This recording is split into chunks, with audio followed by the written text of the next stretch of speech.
Hello, everyone. I'm Jayy Cummings, and today I will be presenting my Capstone project, which is a podcast called Diaries of a Drag Artist.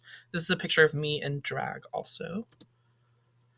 For the project purpose of my podcast, it was to interview local artists about themselves and the community that they are in.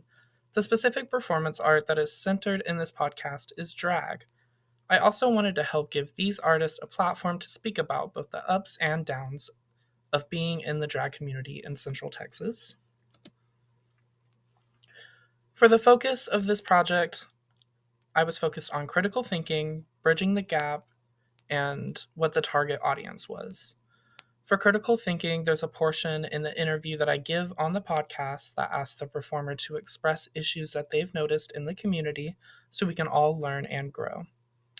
For bridging the gap, I'm connecting local performers to the community one interview at a time.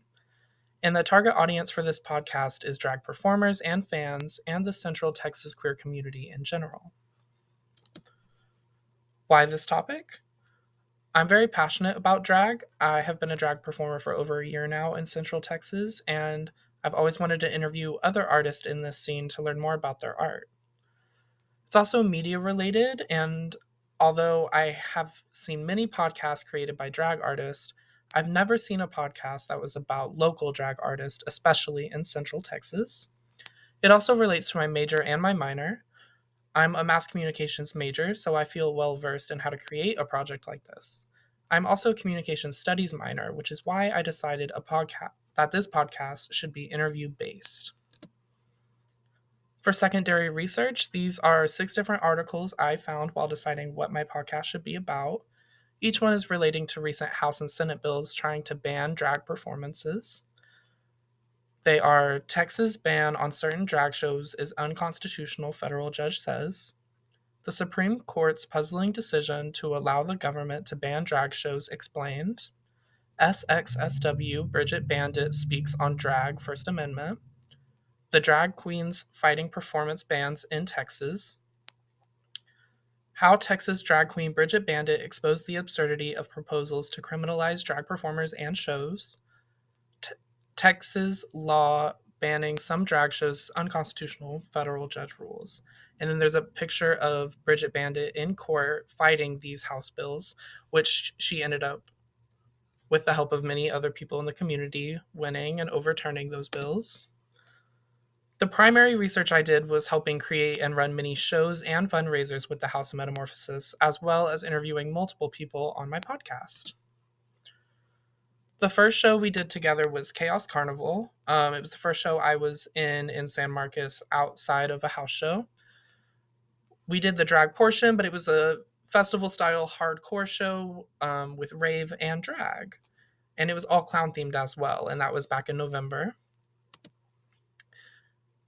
And then in October, we did the Muppet Show fundraiser, which was the first fundraiser that we did in Austin, Texas. The venue was at Cheer Up Charlie's, and it was very successful. We did it around Valentine's Day to bring a family type of love to this season. And this is the flyer for that as well. Next up, we have Queer Stock, which was a fundraiser based on Woodstock to celebrate the stars entering the age of Aquarius. Peace, progress, and protest was the tagline. And this is the flyer for that as well.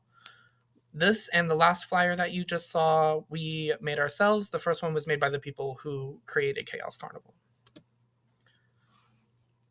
I have 2 episodes so far in my podcast, and I plan on making many more. So far, the guests I have are Sharon Stargasm and Claw Madia. They are both local drag artists in Central Texas, mostly in San Marcos as well.